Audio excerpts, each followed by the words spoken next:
Born in Paris in 1909, Simone Weil was a French philosopher, a Christian mystic, and a social activist.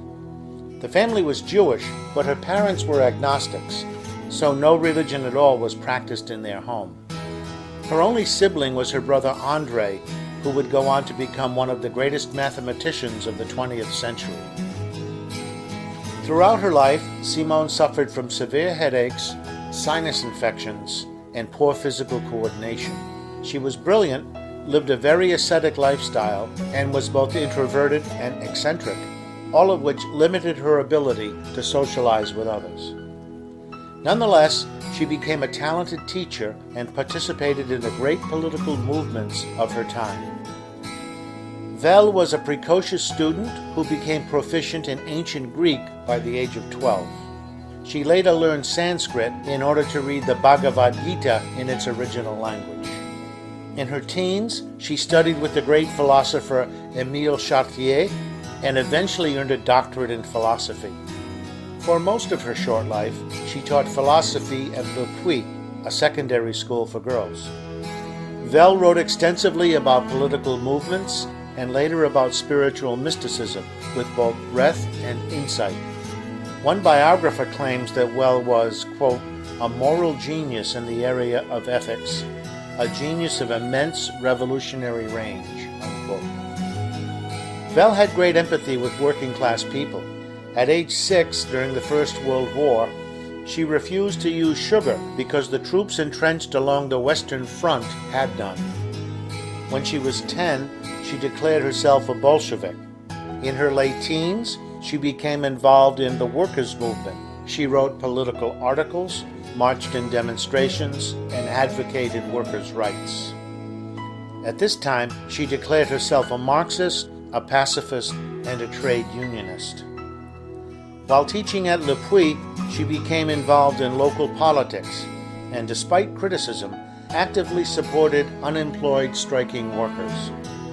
She also wrote books and articles about social and economic issues, sometimes criticizing popular Marxist thought, and had a pessimistic view of both capitalism and socialism.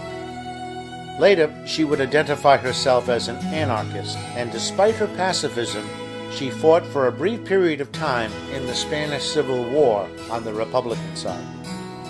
Simone Weil was raised in complete agnosticism. As a teenager, she considered the existence of God for herself and decided nothing could be known either way. In her spiritual autobiography, however, Weil records that she always had a Christian outlook, taking to heart the idea of loving one's neighbor. Several profound experiences made Christian faith very attractive to Weil. Once, while in Portugal, she describes how she was deeply moved to the point of tears by the beauty of villagers singing hymns during an outdoor religious ceremony.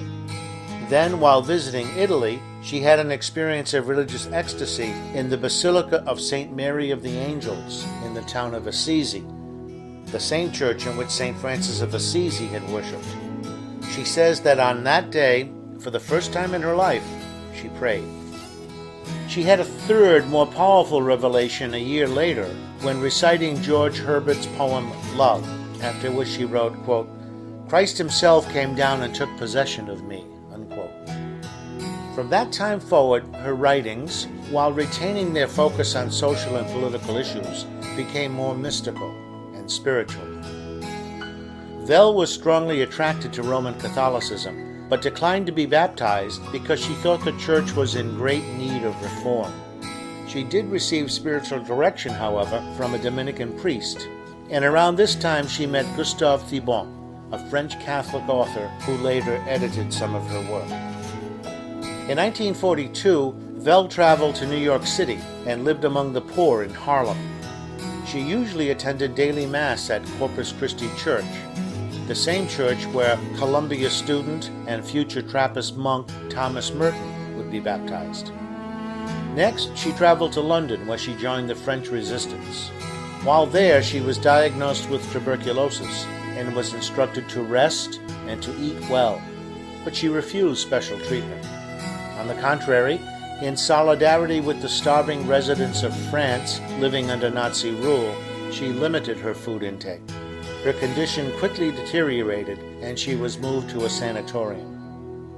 After a lifetime of illness and frailty, Simone Weil died in August 1943 of cardiac failure. She was 34 years old.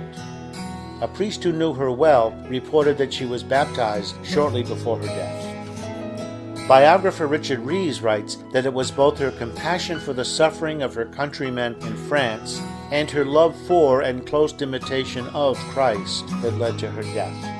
According to Rees, quote, "Whatever explanation one may give of her death will amount in the end to saying that she died of love," unquote. Simone Weil's writings continue to fascinate and to inspire.